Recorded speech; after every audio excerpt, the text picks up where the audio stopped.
Movie की शुरुआत में एक छोटे बच्चे को दिखाते हैं। यही इस मूवी का हीरो है और अभी अभी फ्रेश पैदा हुआ है। वो एक बबल जैसा दिखने वाले प्लास्टिक डोम के अंदर होता है। कारण ये है कि उसमें इम्यूनिटी बिल्कुल 0% होती है। पिछले 2 साल में ये शब्द आपने लगभग रोज सुना होगा।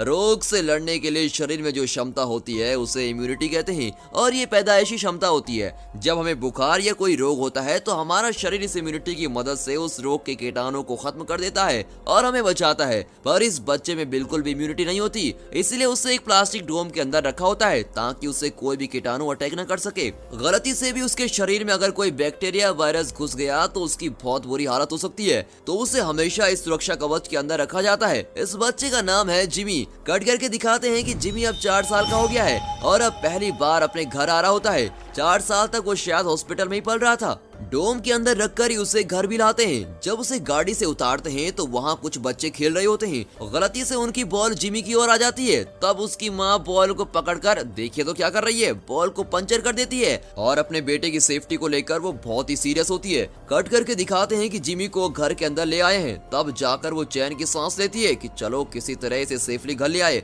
उसकी माँ ने उसके लिए एक अलग ही कमरा तैयार किया होता है जहाँ उसके बेड के चारों तरफ एक प्रोटेक्टिव कवर होता है। उसके अंदर जिमी की जरूरत की सारी चीजें होती हैं, जैसे उसके खेलने की चीजें, उसके पढ़ने के लिए बुक्स, उसके कपड़े, लगभग सब कुछ होता है। लेकिन प्यार से वो उसे अपने हाथ से सहला भी नहीं सकते। उसके लिए भी उन्हें एक भारी ग्लव्स पहनने पड़ते हैं। कट करके दिखाते हैं कि अब जिमी बड़ा हो जाता है और वो 12 साल का हो गया होता है। घर के अंदर प्लास्टिक के बड़े बड़े ट्यूब्स रखे गए होते हैं जिनके अंदर से जिमी एक जगह से दूसरी जगह जा सकता है। वो हॉल में बैठकर अपनी माँ के साथ टीवी देखता है और इसी तरह डोम के अंदर वो पल रहा होता है और उसकी माँ उसकी सुरक्षा का बहुत ध्यान रखती है। उस एरिया के कुछ बच्चे जिमी का डोम देखकर खुद भी प्लास्टिक कवर पहनकर उसका बहुत मजाक उड़ाने लगते हैं। बबल जैसे डोम की वजह से वो उसे बबल बॉय कहकर चिढ़ाते रहते हैं। अब जिमी की माँ गुस्सा होकर उन बच्चों पर पानी डाल देती है और वहाँ से उन्हें भगा देती है। कट करके दिखाते हैं कि जिमी की माँ उसे खाना देती है। खाना भी एक बड़े ट्यूब जैसे रास्ते से उसे दिया जाता है। फिर वो ट्यूब का लिड बंद करके एक बटन दबाती है जिससे अंदर एक गैस फैलती है। ये गैस एक सैनिटाइजर होती है जिससे वो खाने पे लगे सारे बैक्टीरिया खत्म कर देता है। उसके बाद ही जिमी खाना शुरू करता है। अब इस डोम के अंदर वो कुछ और साल गुजारता है। कट करके दिखाते हैं कि अब वो 18 साल का जवान हो गया होता है। एक दिन वो मजे से गिटार बजाकर गाना सुन रहा होता है। अब कट करके दिखाते हैं कि उसी वक्त उसके पास वाले घर में एक नई फैमिली आती है। उनके घर में जिमी की उम्र वाली एक लड़की भी होती है और वही इस मूवी की हीरोइन क्लोई है। उसे देखकर अपने जिमी की तो नींद ही उड़ जाती है। उसका लव एट फर्स्ट साइट हो जाता है। वो रोज अपनी खिड़की से उसे देखने लगता है और इसी तरह वो एक दिन देख रहा होता है कि क्लोई अचानक से उसे मुड़कर देख लेती है। फिर क्या, वो वही करता है जो इस सिचुएशन में सभी लड़के करने लगते हैं। वो खिड़की साफ करने की एक्टिंग करने लगता है। इस लव स्टोरी के बीच एक दिन क्लोई अपने दोस्तों के साथ कार में अपने घर आती है। उसका एक दोस्त कहता है, हे क्लोई, तुम्हारा जो पड़ोसी है वो हमेशा एक कवर में बंद रहता है। उसे हम बबल बॉय कहते हैं क्योंकि वो एक बबल जैसी चीज के अंदर ही रहता है। वो घर से बाहर नहीं निकलता। लगता है वो अपने घर में पूरी जिंदगी काटेगा। एकदम डरपोक लड़का है। इतने में दूसरा कहता है, हाँ यार तूने बिल्कुल ठीक कहा। एक्चुअली वो इंसान ही नहीं है, वो एक एलियन है। इसलिए उसकी माँ उसे किसी और से मिलने जुलने ही नहीं देती। अपने दोस्तों की बातें सुनकर क्लोई जरा चिढ़ जाती है और कहती है, अरे चुप रहो यार, किसी की बीमारी का इस तरह मजाक नहीं उड़ाना चाहिए। क्या तुम नहीं जानते कि जन्म से उसके शरीर में इम्यूनिटी बिल्कुल नहीं है। एक भी कीटाणु अगर अंदर चला गया तो बेचारे की जान को खतरा हो सकता है। इसीलिए उसके पेरेंट्स उसे बहुत सेफली रखते हैं और तुम इडियट्स की तरह उसका मजाक उड़ा रहे हो। थोड़ा दिमाग से काम लिया करो। इस तरह वो उन्हें डांट कर घर के अंदर चली जाती है। अब कट करके दिखाते हैं कि क्लोई जिमी के बारे में सोच रही होती है। वो ये जानना चाहती है कि सारा दिन जिमी अपने डोम के अंदर बैठा रहता है और करता क्या होगा। जानने के लिए वो एक दिन जिमी के घर चली जाती है और दरवाजा खटखटाती है। कट करके दिखाते हैं कि जिमी के डैड दरवाजा खोलते हैं। वो कोई इंटरेस्टिंग सी किताब पढ़ रहे होते हैं और उनका ध्यान क्लोई की तरफ बिल्कुल नहीं जाता। दरवाजा खोलकर वो चले जाते हैं। अब क्लोई सीधे जिमी के कमरे में जाती है। वहाँ का माहौल देखकर वो तो हैरान रह जाती है कि ये सब कुछ है क्या। क्लोई को वहाँ देखकर जिमी भी चौंक जाता है क्योंकि वो पहली बार अपनी उम्र की किसी लड़की को देख रहा होता है। वो तो एकदम फ्रीज हो जाता है। लेकिन क्लोई जिमी को अजूबे की तरह नहीं देखती। वो जिमी को नॉर्मल लड़का मानती है और उसी तरह उसके साथ बिहेव करती है। दोनों बहुत मजे से बातें करते हैं और हंसी मजाक चल रही होती है। कुछ देर बाद क्लोई विदा लेती है और कहती है, तुमसे मिलकर मजा आया, तो फिर कल मिलेंगे। और ये कहकर वो चली जाती है। उसके जाने के बाद जिमी की माँ उसके डोम का कवर खूब क्लीन करती है और सैनिटाइजर से पूरा साफ करती है। उसे इस बात का डर होता है कि क्लोई के मुंह से या नाक से निकले हुए कीटाणु इस पर न लग गए हो, और अगर लग गए हो तो वो जिमी को अटैक कर सकते हैं, इसीलिए वो उसको अच्छे से साफ कर रही होती है। अगले दिन क्लोई फिर वहाँ आती है और जिमी से खूब बातें करती है। दोनों बहुत घुल मिल जाते हैं। अब जिमी उसे गिटार बजाना भी सिखाता है। इसी तरह जिमी अपनी नई फ्रेंडशिप बहुत ही इंजॉय कर रहा होता है। एक दिन क्लोई जिमी के घर आती है और उसके साथ एक लड़का भी होता है। क्लोई उसे इंट्रोड्यूस करती है और जिमी से कहती है ये मार्क है और एक बहुत ही बड़ा सिंगर है और मैं इसी से शादी करने वाली हूँ। बस ये सुनकर जिमी का तो दिल ही टूट जाता है, क्योंकि वो क्लोई से मिलने के बाद उससे बहुत प्यार करने लगा था, पर अब उसे किसी और के साथ देखकर वो बहुत ही दुखी हो जाता है। इतने में क्लोई कहती है हम डिनर पर जा रहे हैं, मैं तुमसे बाद में मिलूंगी, ओके। अब ये कहकर क्लोई और मार्क चले जाते हैं। 2-3 दिन बाद क्लोई जिमी से मिलने फिर आती है और कहती है मेरी शादी मार्क के साथ फिक्स हो गई है और 3 दिन बाद मेरी शादी है और वो भी नायग्रा फॉल्स में, तुम्हें भी जरूर आना पड़ेगा। ये सुनकर जिमी मायूस हो जाता है और उसे फ्रस्ट्रेशन होने लगती है और गुस्से में न जाने वो क्लोई को क्या क्या कह जाता है। क्लोई समझ नहीं पाती कि वो अचानक इस तरह क्यों बिहेव कर रहा है। उसके गुस्से की वजह को भी वो नहीं जानती और वो भी अपसेट होकर वहाँ से चली जाती है। उसके जाने के बाद जिमी उसे भूल नहीं पाता। तब वो हमारे फिल्मी हीरो की तरह फैसला करता है कि किसी भी तरह मैं उसकी शादी को रोक दूंगा, पर वो अपने डोम से बाहर तो निकल नहीं सकता। फिर वो क्लोई के पास और वो भी नायग्रा फॉल्स कैसे पहुंचेगा? और इतना ही नहीं, उसके तो कोई दोस्त भी नहीं होते जो उसकी मदद कर सके। पर जिमी बहुत ही इंटेलिजेंट होता है। वो एक ऐसा सूट डिजाइन करता है जिससे उसकी बॉडी को प्रोटेक्शन मिल सके और जिसे वो पहनकर घूम फिर सके। अब लड़की के चक्कर के कारण वो उसी रात उस सूट को तैयार कर लेता है और सुबह होते ही वो बिना किसी को बताए घर से निकल जाता है। उसके पेरेंट्स को पता चलता तो वो उसे बाहर जाने के लिए कभी अलाउ नहीं करते और इसी वजह से वो चुपचाप वहाँ से निकल जाता है। कट करके दिखाते हैं कि वो बाहर की दुनिया में पहली बार कदम रखने चला गया और उसका चेहरा और मन दोनों ही खिल जाते हैं। 18 साल से वो घर के अंदर ही बंद था और घर से बाहर निकलकर उसका खुशी का ठिकाना नहीं होता और इसी खुशी के साथ वो उस जगह से निकल जाता है। कट करके दिखाते हैं कि वो अपने घर से कुछ दूर एक बस स्टॉप पर पहुंच जाता है और वहाँ टिकट्स देने वाला आदमी से कहता है मैं नायग्रा फॉल्स जाना चाहता हूँ, उसके लिए कहाँ से बस मिलेगी? वो आदमी कहता है बस तो जरूर मिलेगी, पर तुम्हें वहाँ जाने के लिए $500 लगेंगे। अब जिमी कहता है उतने पैसे तो नहीं है मेरे पास। वो आदमी चिढ़कर कहता है पैसे के बिना कुछ नहीं हो सकता, बस में जाना है तो पैसे लाओ या फिर सड़क के बीच में जाकर खड़े जाओ, फिर तुम बस में चढ़ो या तुम पर बस चढ़े। इस तरह बेहुदा का जोक करके वो जिमी को वहाँ से जाने को कहता है। उस आदमी की बात सुनकर जिमी परेशान हो जाता है और मायूस होकर वहाँ से लौट रहा होता है। तभी एक बस उससे टकरा जाती है, पर उसका बबल कवर उसकी सुरक्षा कर लेता है और उसको बचा लेता है। उस बस से कुछ लड़के उतरते हैं और जिमी के पास आते हैं। वे शायद किसी टूर पे निकले हैं। पास आकर वे हैरान हो जाते हैं कि ये लड़का इसके अंदर कर क्या रहा है। जो भी हो, जिमी इस बड़े एक्सीडेंट से बच गया होता है और उसका बबल भी बिल्कुल ठीक था। इतना ही नहीं, अगर उसे कुछ होता तो बस के ड्राइवर को भी जेल हो जाती। और कुछ देर उनसे बात करने के बाद वो बताता है कि मैं अपनी गर्लफ्रेंड की शादी रोकने जा रहा हूँ और मुझे नायग्रा फॉल्स जाना है, क्या आप लोग मुझे वहाँ तक लिफ्ट दे सकते हैं? लड़के कहते हैं अरे वाह, व्हाट अ कोइंसिडेंट, हम भी तो उसी ओर जा रहे हैं, हम तुम्हें वहाँ जरूर ले जाएंगे। जिमी बहुत ही खुश हो जाता है। फिर वे जिमी को अपने बस में लेके जाते हैं और बस के अंदर सब खुश हो जाते हैं और उन लोगों का नाच गाना चल रहा होता है। अब कट करके दिखाते हैं कि घर में जिमी की माँ उसके लिए नाश्ता लेकर आती है, पर जिमी को वहाँ ना पाकर वो चिल्लाने लगती है और सारा घर सर पे उठा लेती है। कट करके फिर जिमी को दिखाते हैं जो उन लड़कों के साथ मजे में बस में जा रहा होता है। उस ग्रुप की एक लड़की से वो कहता है हे तुम बहुत सुंदर हो, मेरे साथ चलोगी? ये सुनकर उस लड़की को अजीब लगता है और जिमी का कोई फ्रेंड नहीं होता और वो जानता ही नहीं कि दूसरों से कैसी बात करनी चाहिए। उसकी बात करने का तरीका उन लोगों को अजीब लगता है। वो लड़की अपने साथियों से कहती है कि ये लड़का मुझे ठीक नहीं लग रहा, ये मुझे अपने साथ चलने को कह रहा है। इस बात से चिढ़कर उस ग्रुप के लड़के जिमी को रास्ते में ही बस से उतार डालते हैं और उस रेगिस्तान जैसी जगह पर वो बेचारा अकेला पड़ा है। कट करके जिमी की मॉम को दिखाते हैं जो पुलिस को फोन करती है और बताती है कि मेरा बेटा लापता हो गया है, प्लीज उसे ढूंढ लीजिए। कट करके जिमी को दिखाते हैं उसकी समझ में नहीं आता कि उसकी किस गलती के कारण उन लोगों ने उसे बस से बाहर डाल दिया। अब बाहर की दुनिया का चाल चलन उसे बिल्कुल अजीब लगता है और बाहर की दुनिया वालों को उल्टा वो अजीब लग रहा होता है। वो उसी बस के रास्ते पे चलने लगता है। तभी देखता है कि रास्ते में एक आदमी अपनी बाइक ठीक कर रहा होता है। जिमी उससे मदद मांगता है। इसे देखते ही वो आदमी डर जाता है और हाथ में एक चाकू लिए जिमी को धमकाता है और कहता है कौन हो तुम, एलियन हो क्या, मुझे किडनैप करने आए हो? मेरे पास मत आना वरना चाकू से मार डालूंगा। कट करके दिखाते हैं कि बस के लोग एक जगह पर पहुंच जाते हैं। वे आर्कियोलॉजी के स्टूडेंट होते हैं और किसी रिसर्च ट्रिप पर आए हुए होते हैं। उस जगह पर वो कोई पुरानी इंस्क्रिप्शन को देख रहे होते हैं। उनका प्रोफेसर कहता है देखो, उस जमाने में लोग भगवान को इसी रूप में दर्शाते थे। उनके चारों ओर रोशनी का एक चक्र होता है और भगवान हमेशा उसी चक्र के अंदर होते हैं।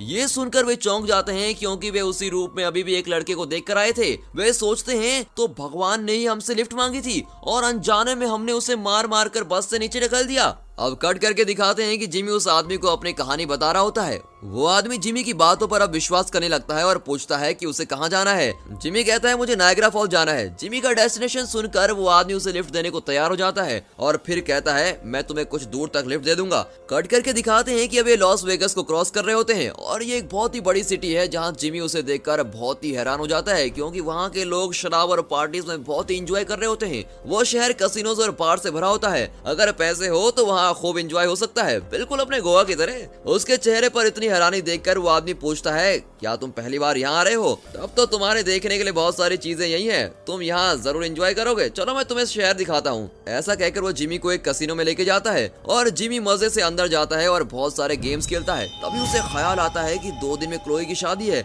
और उसे भूलकर मैं यहाँ बेकार में वक्त बर्बाद कर रहा हूँ। फिर वो उस आदमी के पास जाकर कहता है सर आप मुझे यहाँ से लेके चलिए, मुझे जल्द से जल्द नायग्रा फॉल जाना है। वो आदमी कहता है भाई थोड़ी देर रुक तो जाओ, अभी तो यहाँ आए हैं, मुझे एक और बार खेलने दो, जो हारा हूँ उसे जीतना भी तो है। पर जिमी को उसकी बातें समझ में नहीं आती। तभी वो वहाँ रखे एक बाइक को देखता है और वहाँ चल रहे किसी गेम के विनर के लिए वो बाइक रखी होती है। उस बाइक को जिमी उठा लेता है। कट करके दिखाते हैं कि जिमी के पेरेंट्स भी उसे ढूंढते हुए लॉस वेगस पहुंच जाते हैं। तभी ये बाइक वाला भी बाहर आकर जिमी को ढूंढने लगता है और उसी वक्त बस के वो लड़के भी जिमी को भगवान समझकर ढूंढते हुए वहां पहुंच जाते हैं। वे बाइक वाले से पूछते हैं यहाँ आपने किसी लड़के को देखा जिसके शरीर पर बलून जैसा कुछ बना हुआ था? ये सुनकर वो बाइक वाला बहुत गुस्सा होता है और कहता है तुम ही शैतान लड़कों ने उसे गाड़ी से नीचे उतार दिया था, वो खुद इतना बेचारा है और तुमने उसके साथ ऐसा किया, मैं तुम लोगों को नहीं छोड़ूंगा। और ऐसा कहकर वो उन्हें चाकू दिखाता है। वे लोग वहां से भाग जाते हैं। इतना ही नहीं, उनकी बस उस आदमी की बाइक को भी डैमेज कर देती है और बाइक वाले का गुस्सा और बढ़ जाता है और वो चिल्लाता है तुम लोगों को मैं जिंदा नहीं छोड़ूंगा। कट करके दिखाते हैं कि जिमी मजे से बाइक में जा रहा होता है और उसके आगे एक कार जा रही होती है जिसमें उसके पेरेंट्स जा रहे होते हैं। उन्हें देखकर जिमी चौंक जाता है और उसे देखकर वो भी चौंक जाते हैं। इस वजह से दोनों ही अपना बैलेंस खो देते हैं और उनकी कार जिमी की बाइक से टकरा जाती है। जिमी इस बार भी अपने बबल की वजह से बच जाता है। वो बबल कवर कर्ण के कवच की तरह हमेशा उसकी रक्षा करता है, पर टकराने की वजह से उसका बबल बाउंस होने लगता है और वो एक बॉल की तरह बाउंस होता हुआ सीधे एक ट्रेन के कंपार्टमेंट में जा रुकता है और इसी बीच वो बेहोश भी हो जाता है। कट करके दिखाते हैं कि जिमी के पेरेंट्स ये देखकर बहुत बड़े शॉक में होते हैं। फिर कट करके दिखाते हैं कि सुबह हो गई होती है और जिमी आंखें खोलता है। उसके सामने कई सारे जानवर और कुछ पुतले होते हैं। वहाँ कुछ लोग भी होते हैं जो देखने में अजीब लगते हैं। एक्चुअली वो किसी सर्कस में तमाशा दिखाने वाले लोग हैं। जिमी उनसे बातें करने लगता है। तभी वो ट्रेन अचानक रुकती है और उस फोर्स के कारण कंपार्टमेंट का दरवाजा खुल जाता है और जिमी ट्रेन से नीचे गिर जाता है। तब उसके सामने एक बौना खड़ा दिखता है। वो उस सर्कस का मालिक होता है। वो जिमी से कहता है तुम कौन है भाई, और ये तुमने क्या पहन रखा है, क्या तुम बबल मैन हो? कोई बात नहीं, अब तुम मेरे पास पहुंच गए हो, मैं तुम्हें काम दे दूंगा। वो जिमी का तमाशा बनाकर पैसे कमाने की सोचता है, पर जिमी कहता है अरे तुम तो खुद बौने हो और तुम इस सर्कस कंपनी के मालिक हो। सुनकर बड़ा मजा आया। इस तरह वो उस बौने का मजाक उड़ाता है। इस पर बौने को बहुत गुस्सा आता है और वो जिमी के बबल पर चढ़कर उसको तोड़ने की कोशिश करता है, पर जिमी अंदर से उसे मुक्का मारता है और वो आदमी उड़ता हुआ सीधी दूसरी जगह गिरता है और बेहोश हो जाता है। फिर जिमी वहाँ से बच निकलता है। उसके पीछे पीछे सर्कस के कुछ लोग भी आ रहे होते हैं। एक्चुअली उन लोगों का मालिक देखने में तो छोटा सा लगता है, पर इन लोगों को वो बहुत पीटा करता है। वो बहुत ही गुस्से वाला होता है, इसलिए वे लोग उससे छुटकारा पाना चाहते हैं। जब उन्होंने देखा कि जिमी ने उस आदमी को मार गिराया तो वे खुश होकर उसके साथ चलने का फैसला करते हैं, पर जिमी उन्हें समझाता है कि मैं उतना बड़ा आदमी नहीं हूँ जितना तुम लोग मुझे समझ रहे हो, और यही नहीं, मेरे साथ चलना तुम लोगों के लिए सेफ नहीं होगा। किसी तरह उन्हें मनाकर वो अकेला ही चल देता है। अब कट करके दिखाते हैं कि वो एक होटल पहुंचता है। वहाँ इंडिया का एक आदमी खाना खा रहा होता है। उस आदमी का नाम पुष्पॉप है। उसके सर पर पगड़ी होती है। वहाँ के कुछ लोग उसका मजाक उड़ा रहे होते हैं कि यह आदमी एकदम जोकर की तरह दिखता है और इसकी टोपी तो देखो कितनी अजीब लग रही है। जिमी वहाँ पहुँचता है और कहता है तुम लोग उसका मजाक क्यों उड़ा रहे हो, ये उनके देश का पहनावा है, इंडिया जानते हो ना, ये वहीं से आया है, किसी के कल्चर का मजाक उड़ाना ठीक नहीं है। उनमें से एक आदमी पूछता है अच्छा तो तुम कौन हो, तुम खुद ही एक मजाक लग रहे हो और इस बबल के अंदर कर क्या रहे हो, देखने में तो तुम बच्चे लगते हो और इसकी सपोर्ट करोगे, अब देखो मैं तुम्हारा क्या हाल करता हूँ। ये कहकर वे लोग जिमी को होटल में बंद कर देते हैं और बाकी लोगों को बाहर भेज देते हैं। फिर वे उस होटल में आग लगा देते हैं। लगता है वे उस एरिया के गुंडे हैं और जिमी का सवाल उन्हें पसंद नहीं आया। होटल बुरी तरह से जलने लगता है। अगर जिमी का बबल जल गया तो वो मर जाएगा। बेचारा जिमी खुद को बचाने के लिए यहाँ वहाँ भाग रहा होता है। इतने में पुष्पा अपना ट्रक होटल के पिछले दरवाजे पर लाता है और जिमी को ट्रक में चढ़ने को कहता है। इस तरह वे दोनों वहाँ से बच निकलते हैं। कट करके दिखाते हैं कि जिमी के पेरेंट्स उस ट्रेन को चेस करते हैं जिसमें जिमी गिरा था और किसी तरह वे उस ट्रेन को पकड़ लेते हैं और उस कंपार्टमेंट में जाकर ढूंढते हैं, पर वहाँ जिमी नहीं होता। फिर वे उस सर्कस के मालिक से पूछते हैं। वो कहता है मैं जानता हूँ वो कहाँ गया है और मैं आपको जरूर बताऊंगा, पर एक शर्त पर जाऊंगा, तुम मुझे भी वहाँ ले जाओगे। वो उनके साथ चलकर जिमी से बदला लेना चाहता था। कट करके दिखाते हैं कि जिमी और पुष्पा बातों में मस्त ट्रक में जा रहे होते हैं और जिमी अपनी पूरी कहानी उसको सुनाता है। उसे सुनते हुए पुष्पा गाड़ी चला रहा होता है। अचानक गाड़ी के सामने एक गाय आ जाती है, पर ब्रेक मारने से पहले ही वो गाड़ी के नीचे आ जाती है। ये एक एक्सीडेंट था, पर फिर भी पुष्पा को बहुत बुरा लगता है कि बेजुबान गाय को उसने मार दिया। वो फूट फूट कर रोने लगता है। अब जिमी उसे दिलासा देने लगता है, पर पुष्पा कहता है कि हमारे देश में गाय की पूजा की जाती है और मैंने उस गाय को ही मार डाला। मुझसे बहुत बड़ा पाप हो गया है और मुझे नर्क में ही जाना पड़ेगा। ऐसा कहकर वो सड़क पर ही उस गाय की पूजा करने लगता है। जिमी ये सब देखकर समझ जाता है कि पुष्पा अब उसके साथ नहीं चलने वाला और वो अकेले ही वहाँ से आगे पैदल चलने लगता है। तभी वो बाइक वाला आदमी उन लड़कों की बस का पीछा करता हुआ आ रहा होता है और उसके साथ उसके कुछ साथी भी होते हैं। वो पुष्पा को सड़क पर गाय की पूजा करते हुए देखता है और कहता है ये क्या पागलपन है, पूजा करने के लिए तुम्हें बीच सड़क ही मिली थी क्या, और वो भी मरी हुई गाय की पूजा कर रहे हो। तभी वहाँ वो बस आती है जिसका पीछा करते हुए बाइक वाले वहाँ पहुंचे थे। बस के लड़के जान जाते हैं कि ये आदमी उन्हें चेस कर रहा है। वे चुपचाप वहाँ से बच निकलने की कोशिश करते हैं। वहाँ उन लोगों की बाइक्स लाइन में खड़ी होती हैं। उनकी बस उन बाइक्स को फिर गिरा देती है।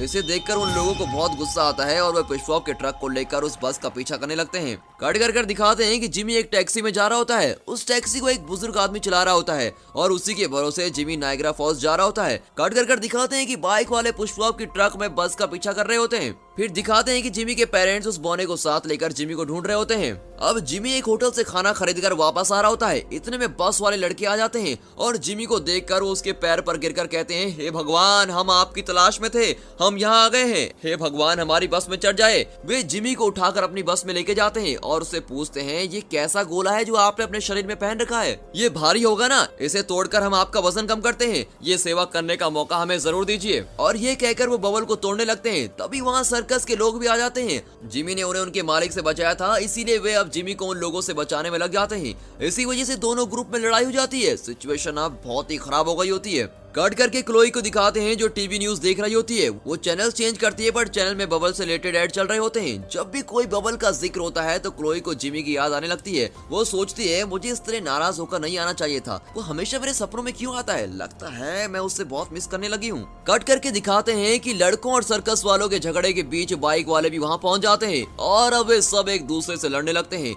माहौल और भी खराब होने लगता है। इन लोगों के झगड़े के बीच जिमी उस टैक्सी में वहाँ से निकल जाता है। कट करके अगले दिन सुबह दिखाते हैं कि जिमी टैक्सी में सो गया होता है और टैक्सी अभी भी चल रही होती है। बुजुर्ग रात भर टैक्सी चला रहा था। इतना ही नहीं, वो अभी बड़ी खुशी से टैक्सी चला रहा होता है। उसकी तंदुरुस्ती देखकर जिमी हैरान रह जाता है और पूछता है, दादाजी इस उम्र में भी आप इतनी देर तक गाड़ी कैसे चला पाते हो, आप एकदम सुपर हो सच में। पर उसकी इस प्रशंसा का कोई जवाब नहीं मिलता। एक्चुअली बात ये होती है कि दादाजी आंखें खोलकर सो रहे होते हैं। उन्होंने यूं ही स्टीयरिंग पर हाथ रखे होते हैं और गाड़ी खुद चल रही होती है। ये जानकर जिमी चौंक जाता है और बुजुर्ग को कोसने लगता है, अरे दादाजी इस तरह पूरी रात गाड़ी चलाए थे क्या, मुझे मार डालोगे क्या। तभी आगे एक बोर्ड दिखता है जिस पर डेड एंड लिखा होता है और जिमी अचानक ब्रेक दबाता है और फोर्स की वजह से उस कार से उड़कर सीधे उस पोस्टर को फाड़ता हुआ दूसरी ओर गिरता है। लेकिन इस बार फिर से उसका बबल ही उसे बचा लेता है। फिर वो पास के एक टेलीफोन बूथ से क्लोई को कॉल करता है, पर क्लोई के बजाय उसका बॉयफ्रेंड मार्क फोन उठाता है और पूछता है, कौन बोल रहा है। जिमी कहता है, मैं बबल बॉय बोल रहा हूँ। मार्क कहता है, ठीक है, पर तुम क्लोई को क्यों फोन कर रहे हो। अब जिमी कहता है, मैं उससे बहुत प्यार करता हूँ, ये बात मैं उसे बताना चाहता हूँ, इसीलिए मैंने कॉल किया है। जिमी बिना डरे उसे पूरी बात साफ साफ बता देता है।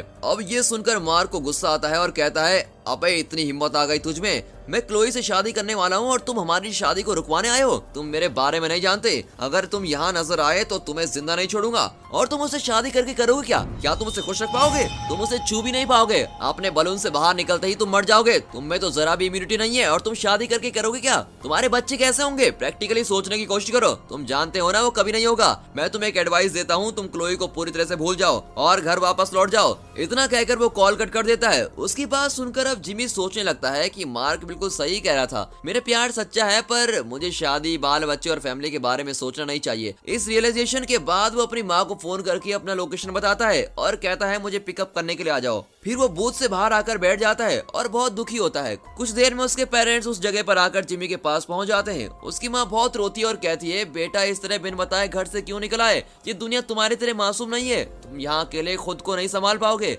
अगर तुम किसी मुसीबत में फंस गए तो हमारा क्या होता। अच्छा वह हमने तुम्हें ढूंढ निकाला, चलो बेटा अब घर चलते हैं। अब जिमी कार में बैठ जाता है, तभी उसकी माँ पास में एक दुकान के अंदर जाती है। जिमी की उदासी देखकर उसके पापा पूछते हैं इतना मायूस होने की क्या बात है बेटा। जिमी कहता है मैंने अपनी लाइफ में पहली बार एक लड़की को देखा और मैं चाहता हूँ कि वो पूरी लाइफ मेरे साथ रहे, पर मैं अपना सपना पूरा नहीं कर सकता क्योंकि मुझ में इम्यूनिटी तो है ही नहीं, और जब मैं खुद बबल से बाहर नहीं आ सकता तो उसको पूरी लाइफ कैसे खुश रख पाऊंगा। इस तरह वो अपने दिल की सच्चाई बता रहा होता है। उसके पापा कहते हैं बेटा अगर इंसान कोई फैसला ले ले और उस फैसले पर डटा रहे तो इस दुनिया में कोई भी ताकत उसे रोक नहीं पाएगी। तुम खुद पे विश्वास रखो, तुम उस लड़की के साथ रहना चाहते हो ना, तो फिर हिम्मत से काम लो, तुम्हें कोई नहीं रोक पाएगा और तुम्हें कुछ भी नहीं होगा। इस तरह उसके पापा उसे खूब मोटिवेट करके वहाँ से चले जाते हैं। अब जिमी को अपने पर पूरा विश्वास होता है। उसकी माँ वापस आकर देखती है कि जिमी वहाँ होता ही नहीं। इतना ही नहीं, उसके पापा खुशी से हंस रहे होते हैं। कट कर दिखाते हैं कि जिमी तेजी से दौड़ रहा होता है, पर उसके ठीक पीछे कार में उसकी माँ चिल्लाती भी आती है कि बेटा रुक जाओ,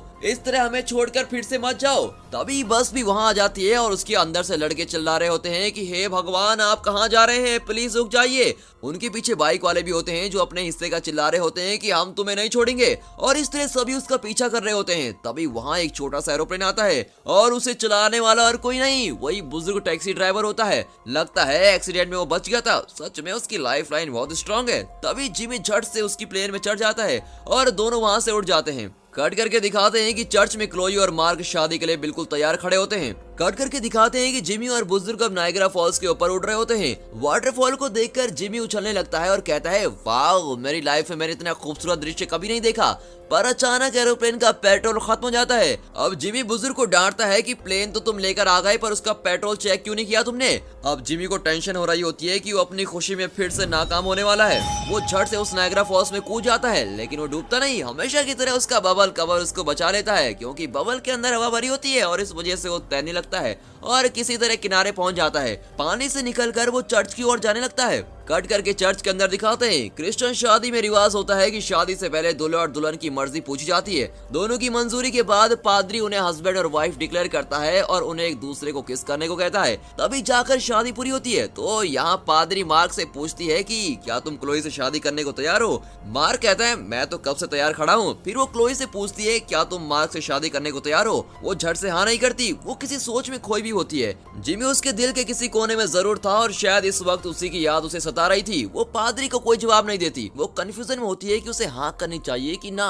इतने में अचानक जिमी वहाँ पहुँच जाता है और उसे देखकर क्लोई का चेहरा एकदम से खिल जाता है। जिमी के लिए उसके दिल में प्यार था, पर इस वक्त तक वो उसे समझ नहीं पाई थी।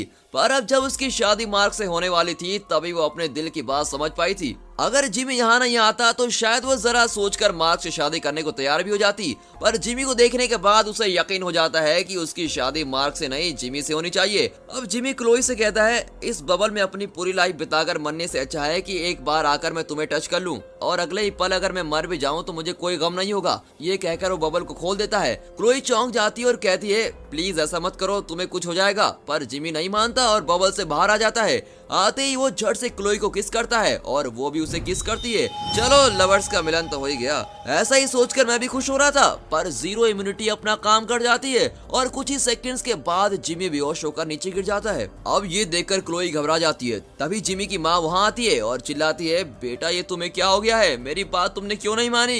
ये लड़की, तुमने तो मेरे बेटे की जान ले ली है। इतने में बाइक वाला ग्रुप्स और बस वाले लड़के भी वहाँ पहुँच जाते हैं और जिमी को जमीन पर मरा पड़ा हुआ देखकर वे सब दुखी हो जाते हैं।